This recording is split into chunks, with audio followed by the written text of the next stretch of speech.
As Gerald had introduced, my presentation is Agasala, and I'd just like to start with saying that I'll be focusing on Christian Samoan Christian theology and theologians, as this has been key to my reconstruction and reimagining.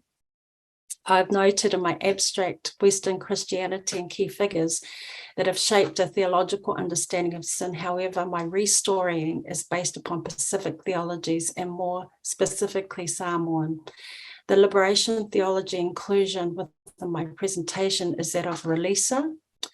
The liberation of Indigenous epistemologies within theological reflection has enabled me to reconstruct the concept of sin from my context.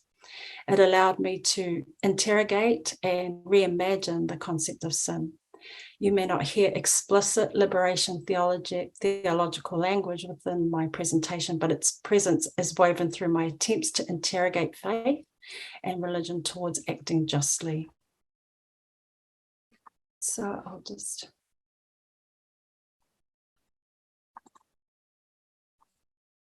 So Agasala offers a relational orientation to sin, created in Christian theology from a Samoan perspective. Its horizontal view of sin does not neglect God's involvement, while the systemic nature does not ignore the private or personal. So I'll just clarify terms that I'll be referring to throughout the presentation. Systemic is sin occurring in relationships that humanity has with each other and all of creation, negatively affecting one's relationship with God. Privatized or personal sin is concerned primarily with the relationship between the person and God, neglecting the destructive ways a person, people can relate to all of creation. The horizontal view refers to the perspective of sin that is systemic and structural, recognizing the impact of sin upon all relationships a person, people has with each other and creation. The vertical view sees sin as a personal insult against God and neglects attention to communities, creation, and cosmos.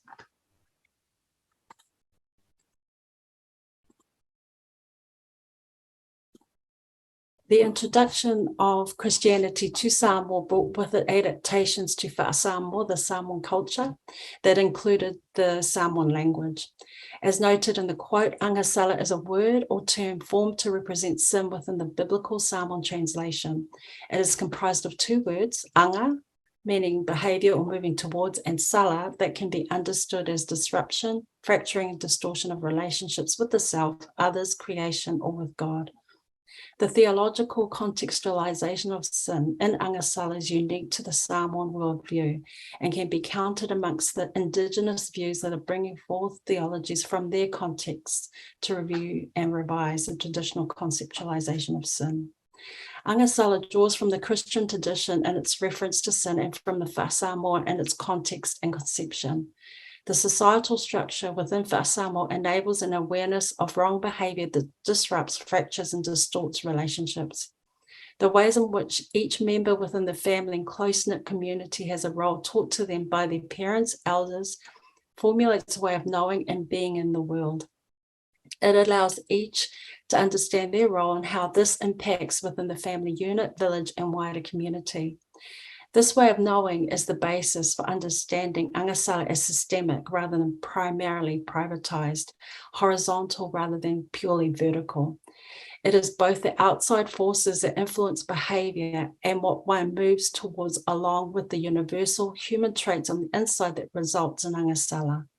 Recognition of sin in both these ways of understanding and perspectives gives the person and community a wider sense of disruption, fracturing, and distortion of relationships.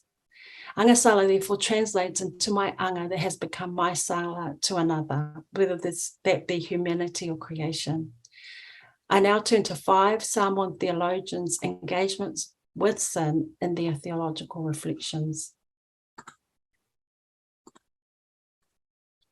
So Upolo Va'ai decolonizes and restores a theology of personhood and tino theology from a Samoan relational hermeneutical perspective. Va'ai describes sin is therefore not so much about missing the mark of a personal relationship with God, but rather the I contributing to the disfiguring of the tino.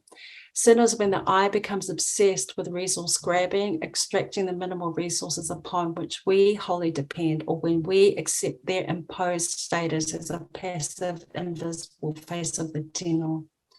Mercy Maliko, in her work in public theology, addresses domestic violence in Samoan families. The church is called to break the silence on the issue of family violence. Breaking the silence means to speak openly about violence, naming it for what it is and naming it as a sin before God. Whaafetai Maiava, a Samoan Christian theologian and ethicist, has explicitly worked within Western categories of theology such as systemic theology of the Imago Dei and theological hermeneutics from his relational cultural context.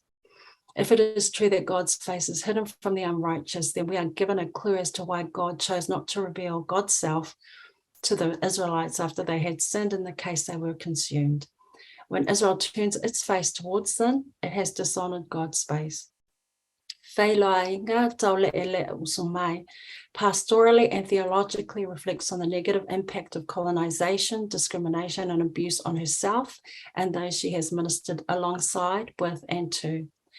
God calls all people to be involved in mission, and when we begin to separate and exclude, we fail to fulfill and live out the mission of God.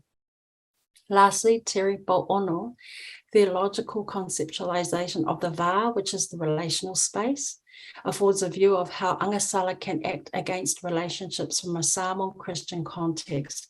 His chapter, Indigenous Language Loss, discusses a Samoan diaspora in Aotearoa who struggle with keeping their nganganga Samoa, Samoan language, while being educated in the dominant language of English. The cultures associated with ethnic minority languages are acknowledged within the multicultural fabric of New Zealand society today, though they play second fiddle to the dominant culture associated with the language of success and progression in Western society. In the selected works reviewed, what is noticeable is a single definition for Agasala offered by the Ai's Tino theology and the scarcity of its explicit use in the works of Maliko and Maiava, with its absence in Taulele Usumai and Pauono's included works. Both Va'ai and Maliko engage with Agasala as systemic rather than privatized, seeing it through the horizontal instead of purely vertical. In their respective disciplines of theology, Va'ai and Maliko establish a systemic definition of Agasala. There is colonization and stressors outside the person as well as those destructive traits inside. The systemic nature of Agasala not only sees it as pride and self-centeredness, but it also identifies the outside forces or stressors that press in on the person, such as financial hardship within a capitalist economic system, where the wealthy and elite grab and extract from the poor and the vulnerable. Yet colonization cannot bear full responsibility for a person or the community's Agasala. While the outside stresses place pressure on a person, family and communities bearing Agasala is within the capability of family and or community. Tino theology allows a way of considering and seeing oneself in the world as relationally interconnected within different and diverse dimensions, while Maliko's public theology, based upon Samoan Christian values, offers a way of actualizing one's faith and theology in situations of crisis. Maiava's use of Agasala provides a relational Samoan Christian theological perspective in line with the privatized and vertical views. Maiava offers a Samoan Christian theology that holds to a Western Christian traditional understanding of Sala within a relational context. Va'ai's definition and use of Agasala and Tino theology alongside Maliko and Maiava's references are serious considerations of how Samoan Christian theology conceptualizes Agasala. In considering Taulele and Usumai and Pauono's work, the absence of any explicit term for Agasala raises questions as to the association of the term with others dealing with social justice issues. What can be derived from the sources that are reviewed of their work? They share a relational stance as New Zealand-born Samoan Christian theologians dealing with social justice issues. This is not to force my terminology on their work. Rather, what I cautiously observe from their writings is their concern for social issues that are important to Samoan Christianity. To conclude, Agasala destroys life, whether aggressively or passively, or or progressively, and it does so systemically and privately with a view to fracture, distort, and destroy relationships with all of life, horizontally and vertically. In so doing, God is intimately involved, as God is a source and sustainer of life. And the first paper, Rene, she spoke on the reconstruction of the theology of sin from a Samoan women's perspective. And sin is no longer has a common standard framework. And as liberation theology is emerging from different contexts, we are getting a more broader picture of what sin is. Sin is no longer a privatized something that is closed, I and my God relationship such.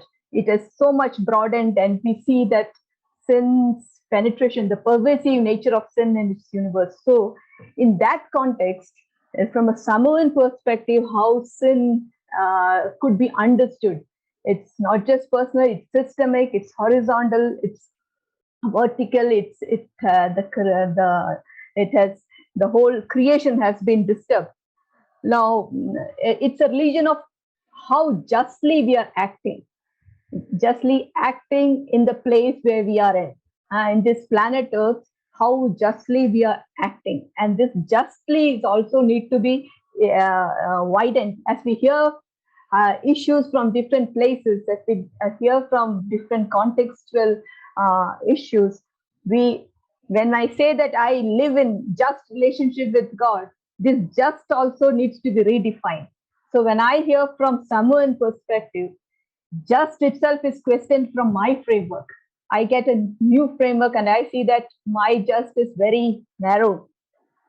So Agasala, if I may not be pronouncing it properly, Agasala, it brings out the broader concept. Maybe Rene can explain it further on the concept of sin. How, in what way this context, from your perspective, I would like to know more on how exactly this Samoan perspective has broadened your understanding of sin as such. I mean, some examples of those of us coming from the respective world, how exactly that has broadened your understanding from the traditional Western understanding that we had received. From the received tradition, how does it add to it? So that's one question. And probably during discussion time or some other questions, we may get more ideas from you. Thank you. Thank you both for your questions, Saju and Gerald. In terms of a systemic, so I'd like to use an example of Mercy Maleku's work in domestic violence, which I think will answer that. So in terms of what she writes about privatization in Western tradition and how that caused a silencing of the church towards social justice issues, and that has actually been translated or transferred into the Samoan church in terms of domestic violence. And so what in particular in gender-based violence, the victim is encouraged to, through the environment and through the culture and through the church, to forgive and to just to keep quiet. The culture is about, the pain is your personal private pain, and just, turn the other cheek or just persevere and forgive and that kind of thing. And that's the silence that Mercy Maleku's work is trying to, what she's saying is, no, break the silence. That needs to happen, and that is part of the just way of dealing with it, and that the church itself, the church leaders, need to encourage that and need to create and need to actively intervene with families that they know are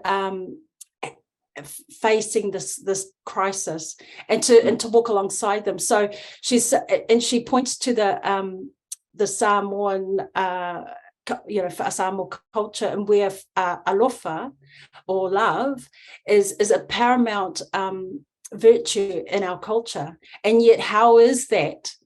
How can love sit together with obvious injustice and obvious violence, where there is this union that it comes together, and is supposed to be a loved union, and you have children as well. So in terms of systemic, it needs to be, it needs to happen that those that are part of the community, part of the family, have to support acting justly and speaking out against the Agasala, that is gender-based violence or family violence.